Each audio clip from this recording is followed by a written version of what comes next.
welcome to Crawlspace. I'm Tim, here today with Lance in the Crawlspace studios in Wormtown. Lance, how are ya? Oh, couldn't be better. What a weekend. Feels good to be back, but we had such a great weekend. It's good to be sitting across from you. How are you? I'm doing great. What an amazing show in Brooklyn this past weekend with True Crime Obsessed. Of course, our buddies Patrick Hines and Jillian Pensavalle, and we were joined by Maggie Freeling as well. So it was a nice reunion, and it was just so much fun, Lance. So big shout out to them. Check out their show, True Crime Obsessed, if you haven't already. Yeah, and we were also joined by about 350 of our closest friends and fans, which was really nice. Thanks to everybody who came out and braved the Brooklyn environment. It was what a cool location, right? The Bell House. It was really cool, and it was amazing to walk out on the stage and see that amount of people. And big shout out to Pelfrey the dog, who was there, who we know from Twitter. That was pretty cool. Yep. She asked a question. And we had the direct appeal ladies. They were in the audience. Unfortunately, everything just kind of ended really fast, and it's hard to quantify the popularity of Patrick and Jillian. They were basically swarmed at the end, and we were, much like the Beatles in the 60s, ushered off stage until the crowd cleared. That's right. But it was a lot of fun, so thanks to those guys. And I would love to do something again with them in the future. Yeah, absolutely. Lord knows they need our help. But here we are, Lance, to discuss our interview with Bill Thomas. Bill, of course, was on these airwaves a few months ago on a couple of episodes, a two-part episode called Killer on the Parkway. And so this is actually another two-part episode, Lance. We can't talk to Bill without it being at least 2 hours. My God, Bill is such a huge friend of the show. He is gracious enough to come down and comment on how wonderful and palatial and commodious our studio is. He always compliments how cleanly it is, how our decorating is really to perfection, and then we just have this conversation where nothing's off the table. Right. And we really run the gambit, and a lot of this conversation is pretty loose, especially the first part, the beginning. We talk about the American Crime Festival a little bit. We talk about Crime Con a bit. We really kind of talk about a lot of the things that you would talk about with an old friend when you see them at first. And then we get into the Colonial Parkway Murders, which, of course, Bill is a huge advocate for, and his sister was murdered, and they are doing a new television show for Oxygen called the Lover's Lane Murders, and I think that's going to be really cool. So we've got him before the show is out there. Yeah, so his sister was murdered. Allegedly, we can say most likely it was the same killer, but even Bill reserves the right to say, hey, this could be several different killers.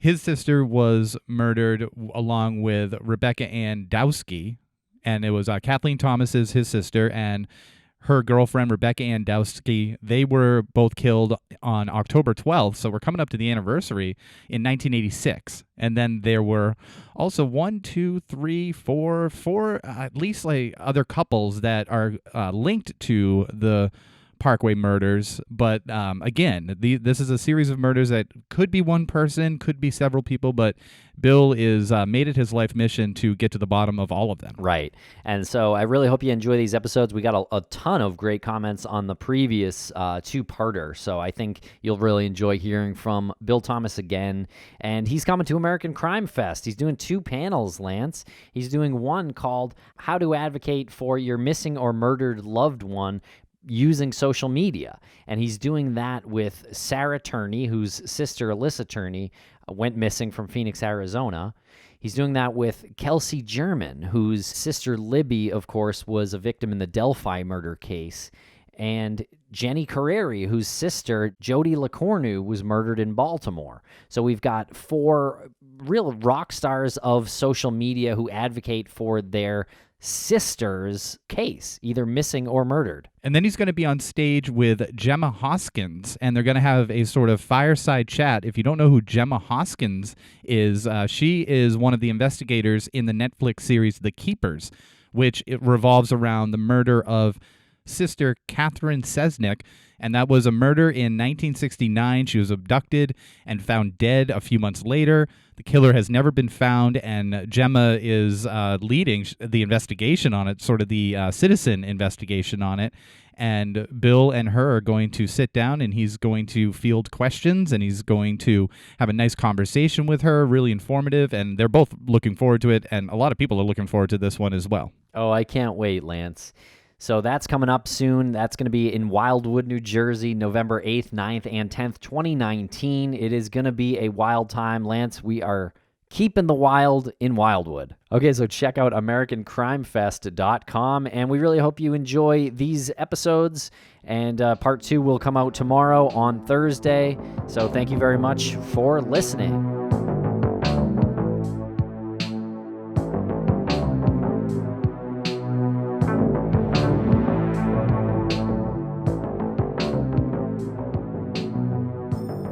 Bill Thomas, welcome to the Crawlspace Studios. You are here again. Thank you very much for coming down to Wormtown. It's always great to see you. We've spent some time with you at CrimeCon this year, at ASOC in Albany, and now this is the second time you're coming to the commodious, The very commodious. Crawlspace Studios. It's a return visit. This is a great honor to be back. It's always fun to look at the calendar and see Bill Thomas in Wormtown and know that this is what your day is going to be. You get to talk true crime. We just hung out for 2 hours, had lunch. That's true. Talked about all aspects of true crime, the business end, the passion end, That's the true. legal end. There's so much going on. Yeah. I You mean, rolled up in your Mini Cooper with new my license plates. New Connecticut plates. We've made the full transition from California to Connecticut. And Your license plate says Billy T. easy to spot Yep. for my friends in law enforcement Yeah. while I'm motoring down the Mass Pike. No connection to Billy T's and Revere. No one's got a Is connection that to Billy a? T's. Why do I have a vague recollection that's a strip joint or something? Oh, you probably managed a band that That played there. played Yeah. there. Yeah. Yeah. And got into a fight there. I did. We did play a place called the Hofbrau House in Alston. Oh, and yeah. then I negotiated a raise for the band, the rock and roll band called the Games. This is in the skinny tie new wave era, and I got That era was I got a over. raise, and then the club owner refused to pay, and I had to take him to small claims court. Oh, my gosh. But But I was I- going to say I had to take him outside. No. Yeah, it probably would have been the other way around. But I took the guy to small claims court for $50. Jeez. And- Wow. Did you win? Yeah, with court costs, it was like over $90. Oh, okay. And he- That big and- score. And he paid. And the judge told me he was really impressed that I was like, right out of college. He was really impressed that we fought for our $50. Good. And I think I drove up to the court, like, I'm not kidding, like 3 or 4 times. It was not, and took time off from my part-time job. And what happened to the band? You said it was the Doors? No, no, it was definitely not the Doors. There's friends of mine from Needham called the Games. The Games. One thing I did want to say while we're here at the commodious Crawlspace Studios is the staff has gone above and beyond with the seasonal decorations. The Halloween theme is just stellar. So those spider webs you see up there, those are actual spider webs, though. Real spider Yeah, webs. and real spiders. We too. imported them from Springfield. Those are Lance's assistants, all Yep. the spiders All up the there. yeah, They do his emailing. They do my bidding, my twittering.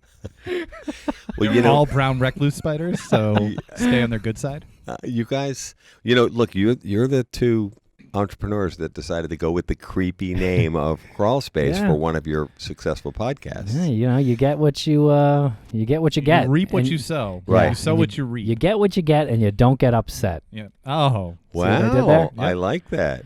Sounds like something one of my Irish aunts would have said. So, Bill, American Crime Fest is happening in Wildwood, New Jersey this November 9th, 10th. It's going to be amazing. You are going to be there as a part of 2 different presentations. I don't know how I got tucked into this, but yes, apparently Me I either. am going to be there. You said yes really fast. It was I almost like did. we offered you money. Well, if the two of you were involved, then I'm interested. Let's put it that Oh, way. well, thank you. Yes, we appreciate that, and you're always welcome at anything we do, including our houses. Now we're talking. Yeah. You can come to our houses. So we can go to a Red Sox game and stay over. Yeah, sure. Oh, for sure. Please. Fire Yeah. up the air mattress. I like it. I like it. I'll sleep on the air mattress.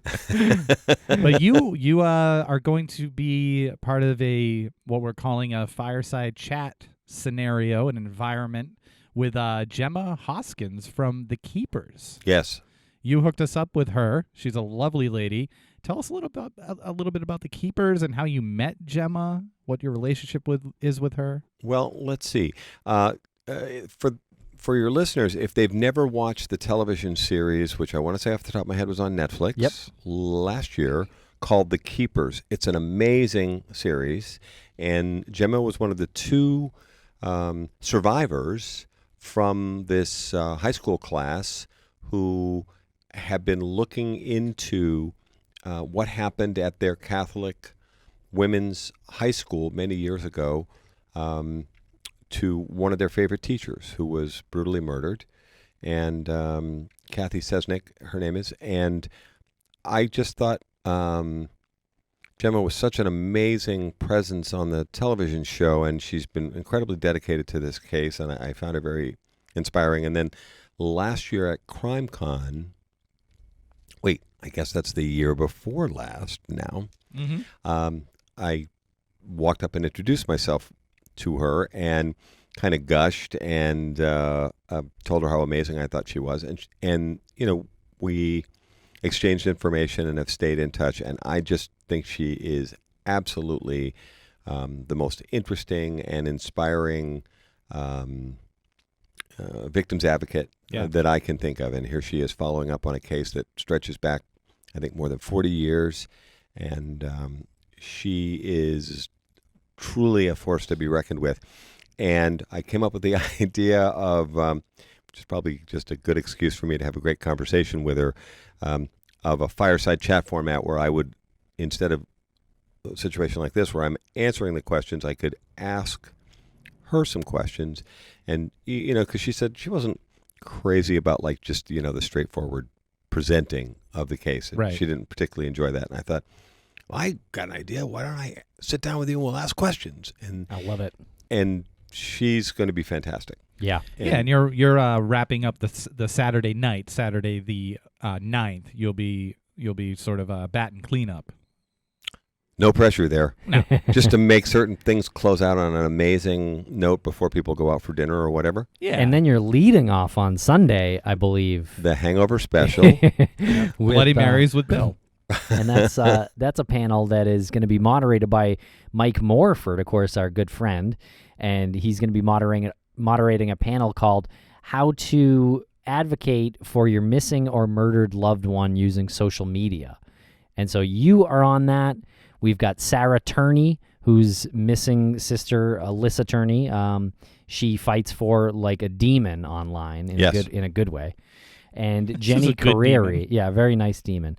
And then Jenny Carreri, whose sister Jody LaCornu was murdered, and we've had her on the show as well. So, and there may be one other guest, I think unconfirmed right now, but Kelsey German from the Delphi murders, her sister was murdered.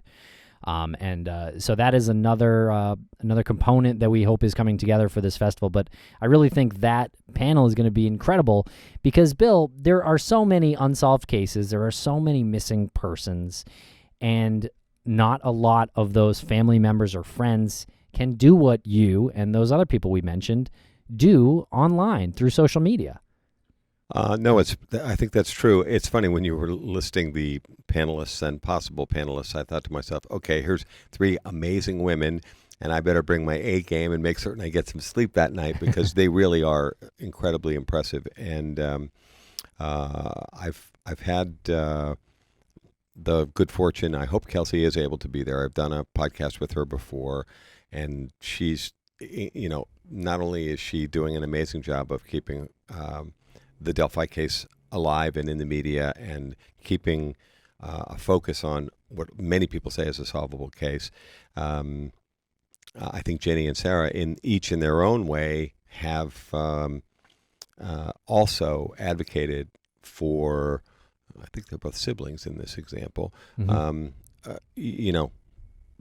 Just extremely impressive, articulate, thoughtful women who have, an important cause and are going to see this thing through. And I think there are lessons to be learned from all of those folks. So I'll try to get a good night's sleep on Saturday night.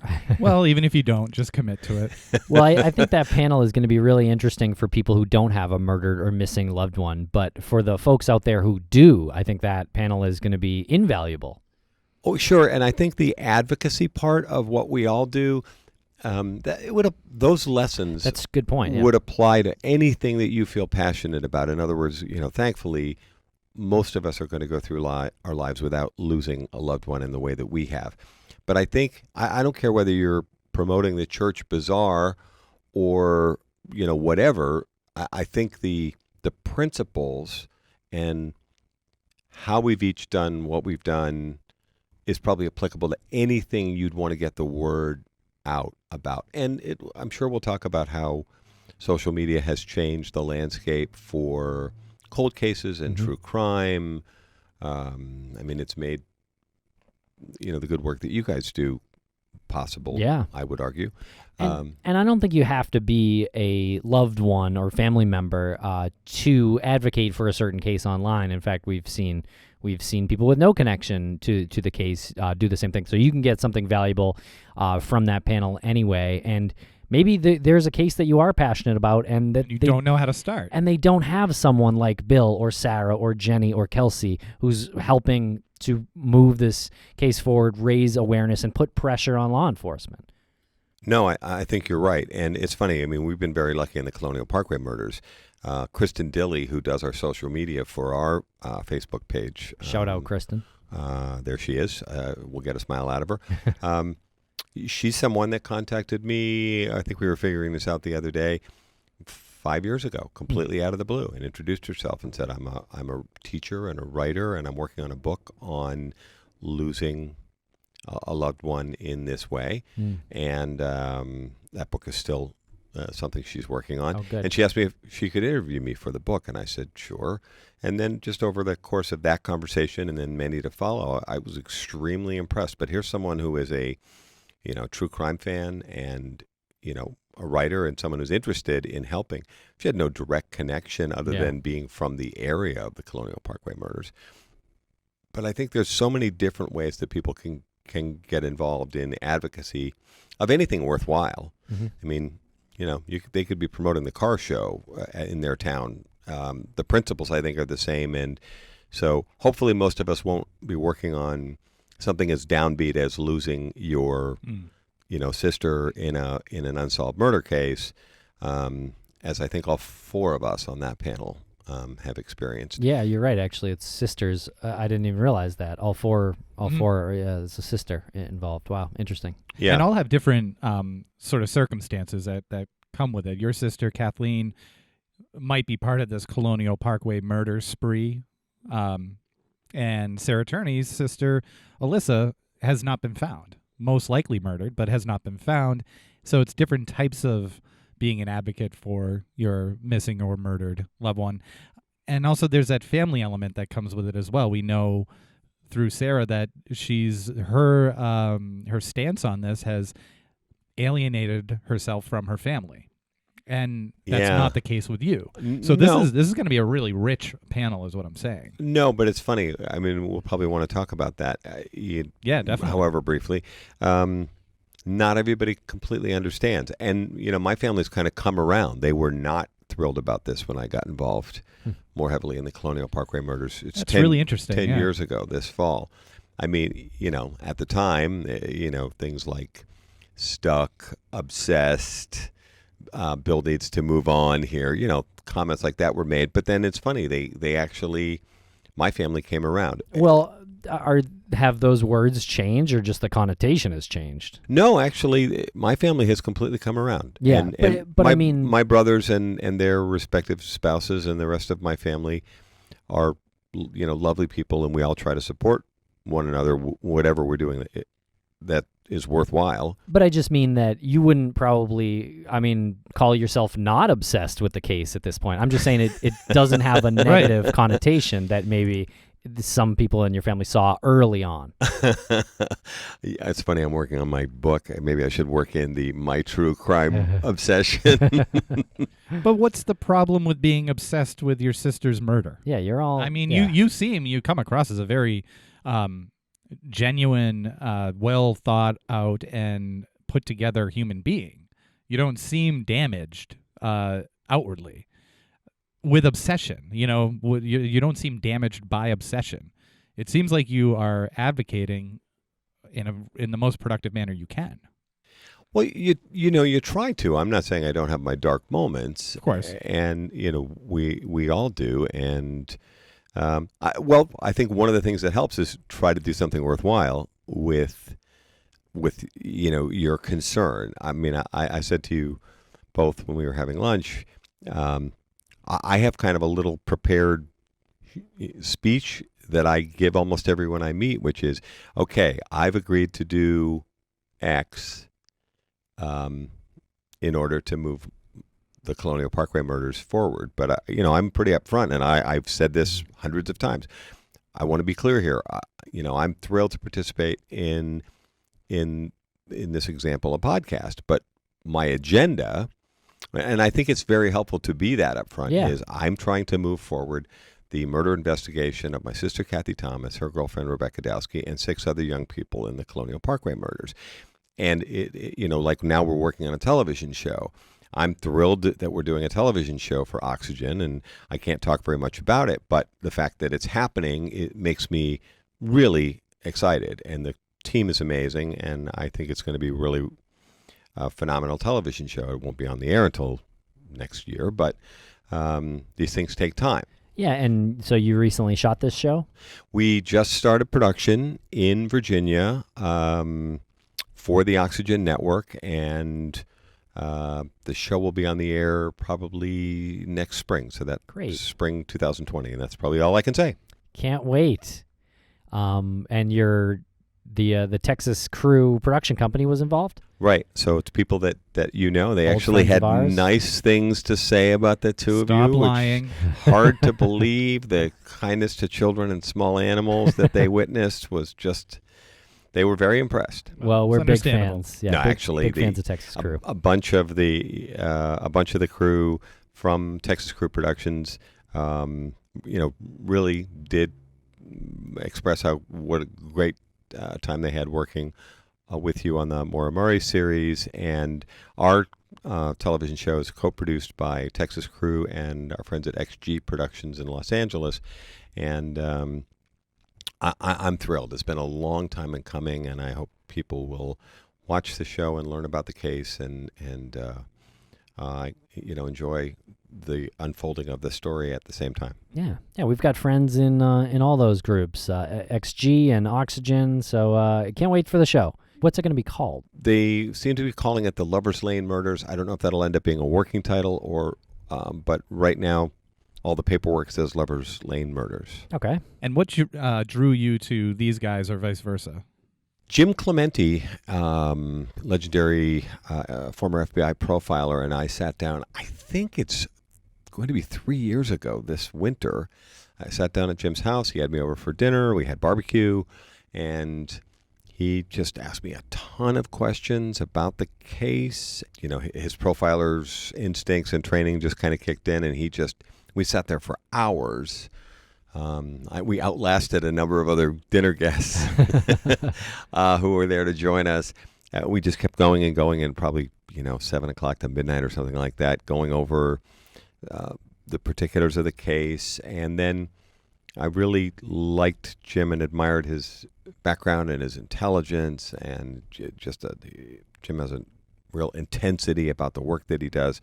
And then he and I just started talking about it, and a few months later, when the time seemed right, I circled back with Jim, and he had this LA-based production company that did a number of successful television series, and of course they've got the Real Crime Profile podcast and all kinds of stuff, and they've done so much more in the last couple of years.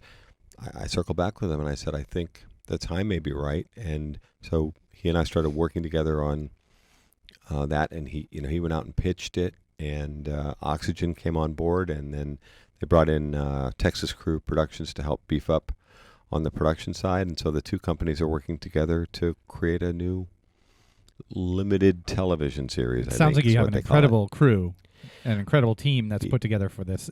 Is there any expectation as far as case discoveries? Well, we've got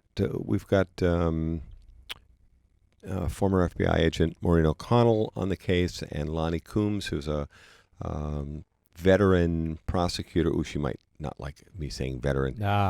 Highly experienced prosecutor, both LA-based, and Jim Clementi's going to be on the show, and I think it's going to be really amazing. You can't fault the amount of brain power and experience that have gone into creating the team that's putting the show together. And Bobby Chacon is a part of it as well? Bobby Chacon was originally on the show, and now he was conflicted out because he's working on another project. Okay. So Lonnie Coombs is the new and improved Bobby Chacon. Okay. So Lonnie does... But she's not a diver, but she is a very, articulate victims advocate and former prosecutor. And I think we miss Bobby, but I think the team with Jim, Maureen, and Lonnie is going to do a great job. Great. And what about some shakeup or tips or anything like that? Has stuff like that happened yet? Well, it's funny. Something is very striking. We're not going to talk about the show while it's being shot and so on. It'll all be revealed next spring when the producers have had a chance to put the show together. But it's funny, I put up a single mention with a single photograph from the Colonial Parkway mentioning a week ago that we were starting production on a new series, The Lover's Lane Murders, based on the Colonial Parkway case. And I'm just amazed. People are coming out of the woodwork. And this is for a television show that isn't even going to be on the air for, 6 months or something. Maybe less, but we find that when we put up notices, particularly around this time of year, here we are, we're talking in October, 6 of the 8 homicides in the Colonial Parkway murders were committed around this time. 3 of the double homicides were committed between Labor Day and Columbus Day weekend. So we always put up notices around the anniversary dates of the 4 double homicides in the Colonial Parkway murders, and we often find that people will respond. And this, I find this baffling, but in a positive way. Every single time we do that, people come out of the woodwork with new information. I don't know in some cases why people have waited for, in some cases, 30 years to come forward, but they have. And then we put this little blurb, which is probably as far as I could take it, which is just to say that we started production. And we have over 8,000 followers now on our Facebook page, and it keeps growing. But the little thing I put up was forwarded over 1,000 times, like 1,112 times or something like that as of this morning, which just, we're just floored by this. And now people are coming forward with new to me information. I was with a guy on the phone last night until midnight. I finally had to get ready to go to bed because I was heading over to meet with you guys today. You wanted to get a full 16 hours of sleep. Like a vampire or something. No, I wanted to be reasonably fresh when I saw you guys because I know how challenging you can be. Well, we don't call ourselves the Douchewood and Turdstein of podcasting for nothing. Anywho. Is that what you call yourselves? Yes. I wanted to be fresh and ready up for the challenge because of, the way you two come at me. Like brown recluse spiders. Stay down. Jumping on my innocent Every word. flesh. Yes. Chomping at my innocent flesh. That was pretty good, wasn't it? Yeah, I like that. I don't know how to picture that. Chomping at my innocent flesh. All right. Wow, we went off the rails fast. Let's, I think your listeners are going to enjoy this podcast too. immensely. Yes, I agree. So I wanted to be, I had to bring my A game here. Yes. Like at We'll take a G game if you want. American Crime Fest, when I'm going to be on this amazing panel, I've got to be, at least try to not look like a complete slug. Yeah, this is your training for Right. that. Yeah. But I was on the phone with this guy till late last night, and he's giving me all sorts of information. I'm not sure where it's going to go. He's got me wanting to talk to somebody else, and typically what I'll do is I will speak with these people and then try to put together something in writing and send it to the FBI, who are the lead agency in the Colonial Parkway murders. And then they write back to you and say, "Thanks a lot, Bill. Working on it." And we never hear from them again. Oh, no way. No, it's a conspiracy. Can you give us a brief overview of the case, just so for our listeners who are unfamiliar or need a refresher from Sure. the last episodes? When we talk about the Colonial Parkway murders, we're talking about 4 double homicides of 4 young couples that occurred from 1986 to 1989. Sometimes we say 4 years, but it's actually 3 years when you look at a calendar: 86, 87, 88, and 89. And these are in and around Williamsburg, Virginia. And the first case is Columbus Day weekend, October 12th, 1986. My younger sister, Kathy Thomas, and her girlfriend, Rebecca Dowski, were found murdered. And then approximately a year later, 11 months later, case number 2 took place, which is the murder of Robin Edwards and David Knobling at a place called the Ragged Island Wildlife Refuge, sometimes called Management Area, which is about a half an hour away in a place called Isle of Wight, Virginia. And that's opposite Newport News, which is a pretty major city and shipbuilding center. You can see lots of aircraft carriers being built on the one side of the water of the James River, and then on the other side is this kind of very pretty marshy area called Ragged Island. Significantly more built up now than it was 30 years ago. So that's case number 2. Then the following April, now back on the Colonial Parkway, now we're up to April 1988, if my mental calendar's working right. A young couple, both Christopher Newport University students, go missing. Their names are Keith Call and Cassandra Haley. And they are at a party in Newport News, where their college is, and are heading home to Grafton, Virginia, about half an hour away. And Keith has committed to Sandy's parents that he's going to have them home. I think it's by 2 o'clock.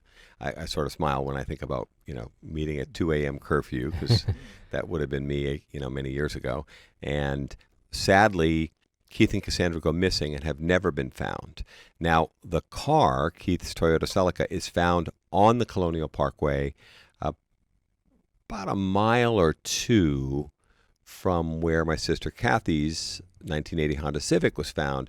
And the 2 places along the Colonial Parkway are both very similar. They're these little half-moon pull-offs along the Colonial Parkway, in this case along the York River. And then case number 4 in the Colonial Parkway murders is the following Labor Day weekend.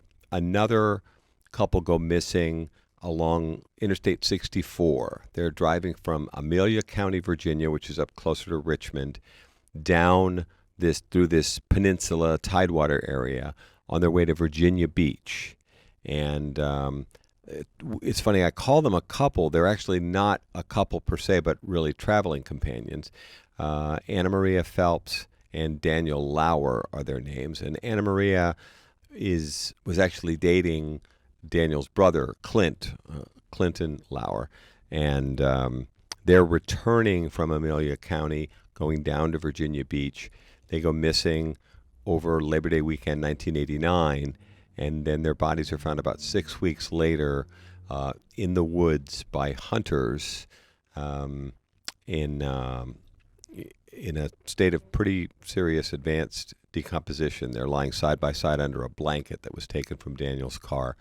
One of the odd details that always jumps out at me in the Phelps-Lauer murder is that they're heading, I always have to think about this for a second, they're heading eastbound in the direction of Virginia Beach, but the car, he has an older Chevy Nova, is found on the westbound side of the highway. There are 2 rest stops, one on either side of this interstate highway. It's 2 lanes in either direction with a grassy and wooded median in between.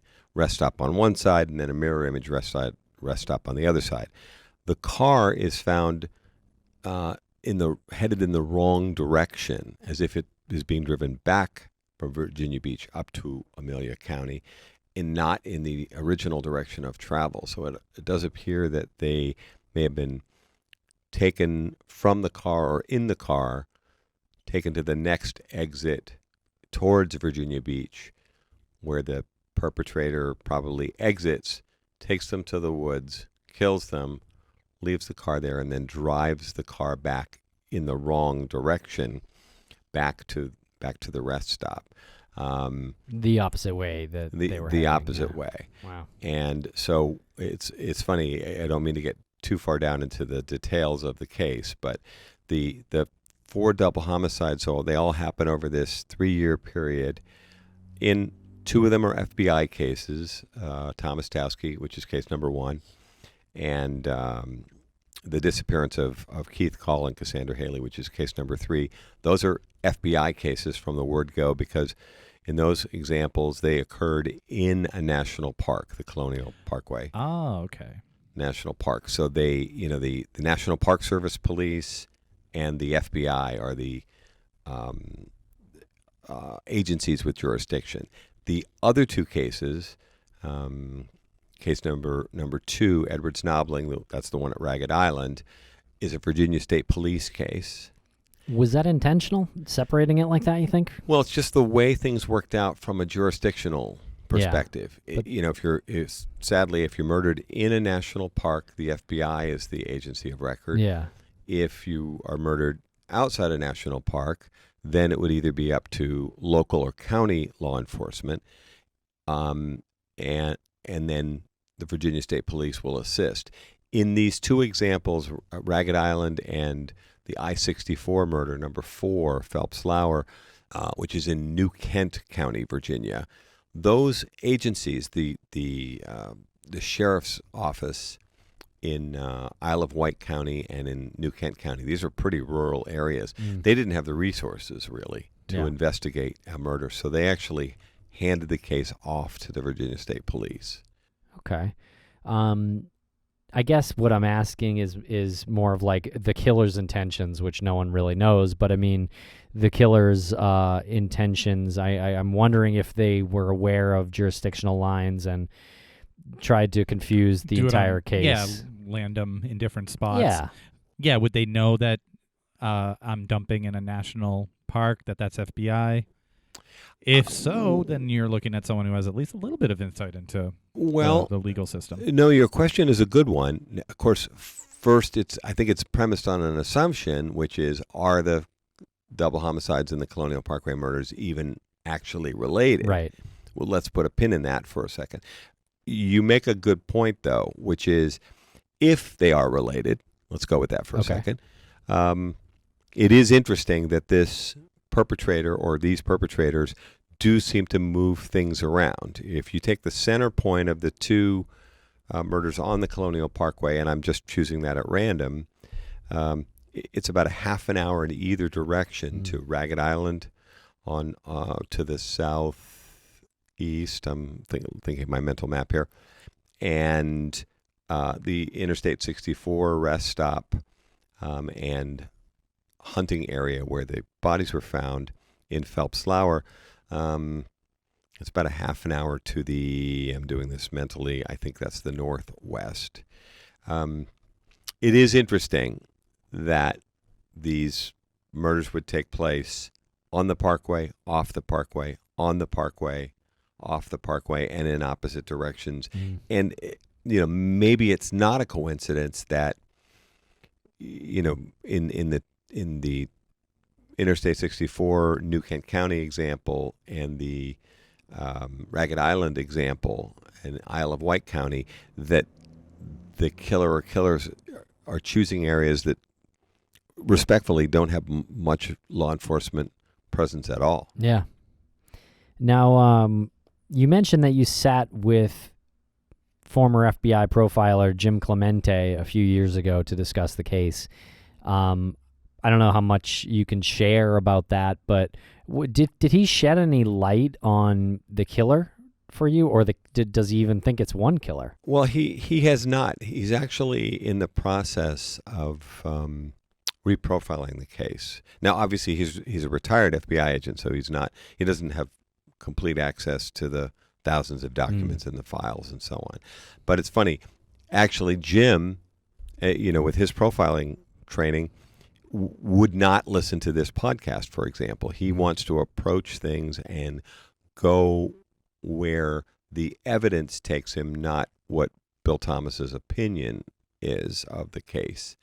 So it's interesting. How do you feel about that? Well, it's funny. I mean, Jim has said to me many times when we've been together, don't tell me that, or let's not talk about that, because, and it's funny, he's very firm about it. And so, we talk about something else. So he's trying to keep his profiling palette as clear as he can. Exactly. And again, I'm just in awe of how this whole thing works.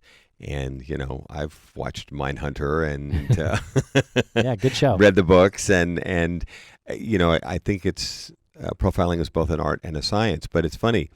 Jim wants to approach this, like you say, and with this clean approach. He wants the evidence to take him to the places where he'll draw some conclusions. But it's a fascinating process. Even just my limited window into how it all works has been very interesting. Okay, so you don't take offense when Bill, when Jim is saying, "Don't tell me that. I don't need to hear that." Did it take a while to get used to that? Because it's going to be pretty personal. Yeah. I mean, once or twice, riding along in a car, and as you guys can tell, I like to talk about the case, and I like to talk to smart people that have more experience than I do because I'm learning from them. What are you doing here, then? Yeah. Well, take a wrong turn. Hey, I don't know. You guys are doing some great stuff. I'm hearing about new cases from you on the break that were very interesting. And law enforcement's coming to you, which I'm impressed by. We strong-armed him. I don't know. We blackmailed them, in fairness. So, Bill, at CrimeCon 2019, you were fortunate enough to have an article written about you by the Washington Post, and this reporter followed you around for a few days. Yeah, this is interesting. I was approached several years ago by the Washington Post about them wanting to do a profile on me. The Washington Post has written about the Colonial Parkway murders, which is kind of in their backyard, a number of times over the years, and I appreciate all their coverage. And I was meeting with one of the editors, and she said to me over lunch, she said, we'll continue to cover the Colonial Parkway murders, but she said, there's, something we'd like to do is we'd like to do a feature story about you. And I thought about it, and I said, I don't think I'm really comfortable with that. I'd like to keep the focus on the victims, which is where I think it belongs. And she said, I understand. But she said, if your mind is ever changed, let us know. And I said, okay. And so she and I stayed in touch, and they have continued to write about the Colonial Parkway case. And a couple of months back now, my phone rang, and it was a reporter for the Washington Post, and she wanted to know if I was interested in perhaps doing a story for the Post where the subject would be more focused on me. And I said, you guys pitched me on this idea a few years ago, and I turned you down, but let me think about it. And so I thought about it, and I talked to my partner Pamela about it, and it just occurred to me that maybe the timing was better now. And everything I'm doing is trying to keep the focus on the Colonial Parkway case and keep the FBI and the Virginia State Police moving forward. And it just crossed my mind, this is the Washington Post. It's the FBI's hometown newspaper. Maybe the timing's a little better. So the way this worked out, they assigned a wonderful reporter named Britt Peterson to write the story. And we spent about 10 or 12 hours together off the record over the phone, and she interviewed me about all kinds of aspects of the Colonial Parkway murders and what we'd done and our use of social media and what the toll had been on me and my family and the other families, and interesting discussion. But this was all off the record. And then they said that they wanted to have Britt accompany me to CrimeCon this past year and record my impressions of CrimeCon. That would have been my second year attending. And I'd spoken about the case in 2018. And so 2019, I was attending and going to other people's presentations and so on. And it was very interesting. There was a lot of push-pull behind the scenes. They wanted me to go completely on the record for 48 hours while she traveled with me. And I said, guys, I'm not comfortable with this. You want me to go on the record with you for 48 hours? And I said, I may say something really stupid or inartful that I'm not necessarily going to want to be quoted on in the Washington Post magazine. So we finally agreed that we could have on the record and off the record sessions. But nonetheless, they had pretty much unfettered access.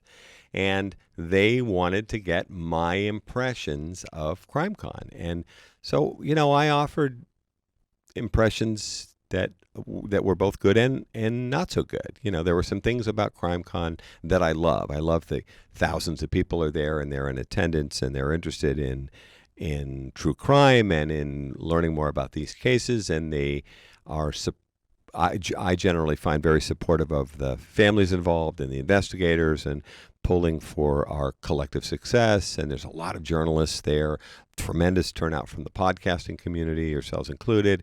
And so there's a lot of worthwhile things, but there are some things that I'm not terribly comfortable with. One is I'd made a point that at CrimeCon Nashville in 2018, I'd seen this lovely woman and she's wearing a beautiful, clearly handmade dress that she had made herself. She's very talented. But when you look closely, this pattern of her skirt were the faces of serial killers.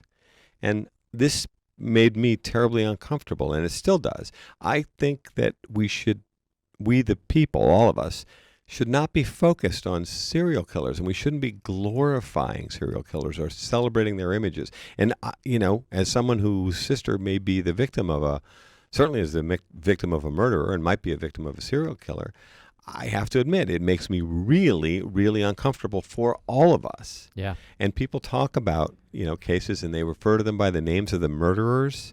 So it's the Ted Bundy case and it's the, and I mean, some of the stuff that's happened specifically around Bundy this year with the Zac Efron television series and people, I mean, I've seen comments on social media, young women saying, I would have liked to have been one of his victims. And it's like, what are you talking about? And Yikes. Why are we glorifying this? Yeah, I will say I think CrimeCon and Kevin Balfe, big shout out to him. I think he's a great guy. And he really, that's one of their rules is to not allow costumes and things like that. They do not want it to be considered like a Comic-Con type thing where people wear costumes and stuff like that. So Right. And I think Kevin's got a really good point. And it's funny, this year in particular, this is before the Washington Post article came out, I thought CrimeCon kicked off beautifully with a very strong pro-family, pro-victim, victims absolutely. Advocacy message. I mean, I turned to the reporter and I said, wow, it was strong in 2018 and it's even stronger in 2019 because I think the people that run CrimeCon, Kevin Balfe and his team, are very sincere about this. Yeah. At the same time, there is this balancing act, to use that expression I like so much, between I understand that we do watch true crime on some level to be entertained. We want to learn about these stories. We want to, understand why these things happen. We want to explore the dark side of human nature. I get all that, and I watch some of those shows too. It's just sometimes when the pendulum swings too far in the, gosh, aren't serial killers sexy kind of place that I get really uncomfortable. There was somebody there who was selling T-shirts with serial killers' names and faces on them, and I am made to feel terribly uncomfortable by that. I'm not saying we need to have pictures of victims either, but usually if I wear a T-shirt, and I think this is true of a lot of people, if people wear a T-shirt or something like that, there's an implied endorsement. In other words, if you think about it, people wear T-shirts with their favorite rock star, I'm a big music person, sports team, hometown, grandkids, whatever. I'd rather be wearing my flip-flops. There's a strongly implied endorsement of whatever it is you're wearing on your front or your back. Yeah. And I think that people have gotten a little off track when they think that it's really cool to wear a Jeffrey Dahmer T-shirt, and they think that's somehow edgy and cool, and that shows that they're I don't know what, knowledgeable or hip, or that they they like dancing on the dark side or whatever it is. So it's funny, the Post really picked up on that. Yeah. And so, I talked about all the great things about the true crime community, and I mean this, I'm including myself in the community, I hope. But I also touched on some of the things where I just kind of wince a little bit, and so they covered this Bill goes to CrimeCon kind of thing in a pretty in-depth way. Yeah. Yeah, the article definitely makes no bones about showing the CrimeCon event as, on some level, glorification of this all. There are lines in the article that say this woman walks away from you and goes up to CrimeCon's merchandise booth where they have these T-shirts that say basically a detective and I'm here for an alibi. You don't have to put that into this article. There's a lot of those injections in there, and I'm not saying that's a bad thing. I'm saying it's like the first year no one really talked about it. The second year some people were like, this kind of is a little strange that people assemble to celebrate true crime. And I think it's really like this Washington Post article is really the first one, I guess, that really came out to say maybe this is a societal thing that we have to look at. They even make it a point to say that the attendance was up by 1,000 from the previous year. Right. But I don't think it's a problem, though. No. Yeah. And I'm not made to feel uncomfortable by a T-shirt that says I'm only here for the alibi. I mean, I think what she was saying in that was that are the organizers taking advantage of the whole true crime, taking advantage of the victims? Like that's kind of how it read to me. Yeah, and Britt Peterson does tee up the question about how does someone like me or any other victim's advocate, how do we use the true crime community as an avenue to help shine a spotlight on our loved ones' case, and what are the compromises that are required, and that's something I talk about in the in the article as well. I don't mind a certain amount of look. We all have to be able to laugh at the dark side of our nature. Yeah. And I'm not troubled by a T-shirt that says I'm only here for the alibi. Am I crazy about someone that is wearing a T-shirt that glorifies Ted Bundy at a conference where Kathy Rubin spoke about being a survivor of Ted Bundy? I mean, that was an amazing conversation with Kathy, whom I've had the chance to meet, and I find her very inspiring personally. Yeah. And there wasn't a dry eye in the house. And I don't think this is something that CrimeCon does intentionally at all. I think there's just everyone who goes is interested in the psychology of serial killers. I think ultimately that's why people are drawn to it. Same reason people are drawn to Mindhunter, the show. Sure. It's all behavioral psychology, I think, that people want to know about. Yeah. And so some of the conference goers maybe take that a step or two too far with wearing a shirt or a dress like that. But I think most people are just strong advocates for the case, and for the cases they're interested in, or whatever victims. Whether it's victim advocacy or, like you said, the psychology behind it. I think that's a big interest to them as well. Yeah, and we obviously work close with Maura Murray's family, and so they are very understanding of that sort of give and take that you have to do if you're going to make a TV show about your sibling, or in their case, Maura, or if you're going to attend and present for your family, for the victim in your family.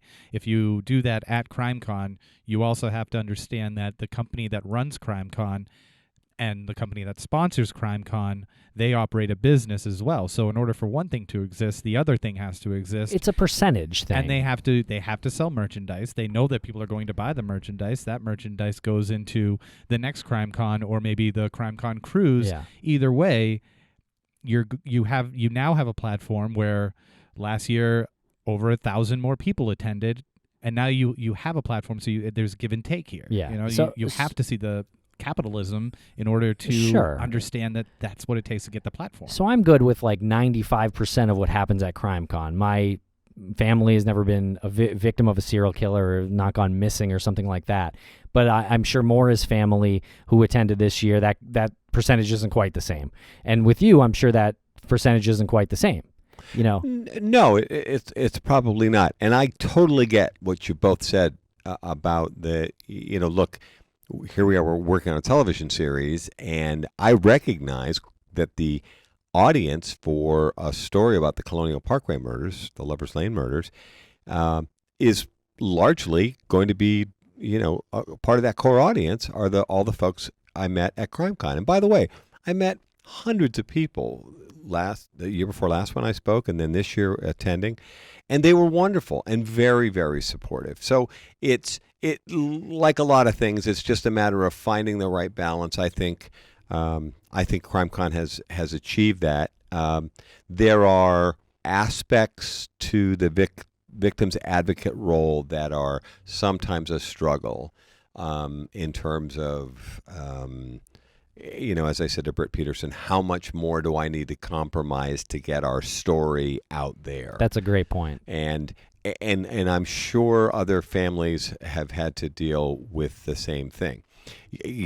Bright spot a year ago at CrimeCon, how fantastic was it to have some of the survivors of the Golden State Killer be there to talk about, finally after all those years, to see some advances in their case. I mean, it was a thrill to be there, and I had a chance to meet with some of them, and the audience was over the moon, so thrilled for them. And look, as you said, most of us thankfully will never be touched by this level of violent crime. There may be 200,000 cold case murders in the United States, and the Colonial Parkway murders are only 8 of them. But thankfully, there, but for the grace of God, go most of us, largely untouched by violent crime. Interestingly, I was at that true crime conversation the other day, and I found out that the realtor that had sold me a house many years ago in our town in Connecticut, that her cousin was brutally murdered. Boy. And I've known this woman for many, many years, and I saw her in the audience, and I, after the talk was over, I went up and reintroduced myself, and we were chatting and kind of getting reacquainted, and she said the author had referenced me, they could tell that I had some degree of expertise just based on the fact that the author had said, well, as Bill knows, or something like that, and some of the people in the room knew me but didn't know what exactly Ann Howard was saying in making that comment. But afterwards, small world, I discovered this lovely real estate person in our small town, her cousin was brutally murdered a number of years back. And so, there's what is it John Walsh says, we're all members of the club that no one wants to be invited to join.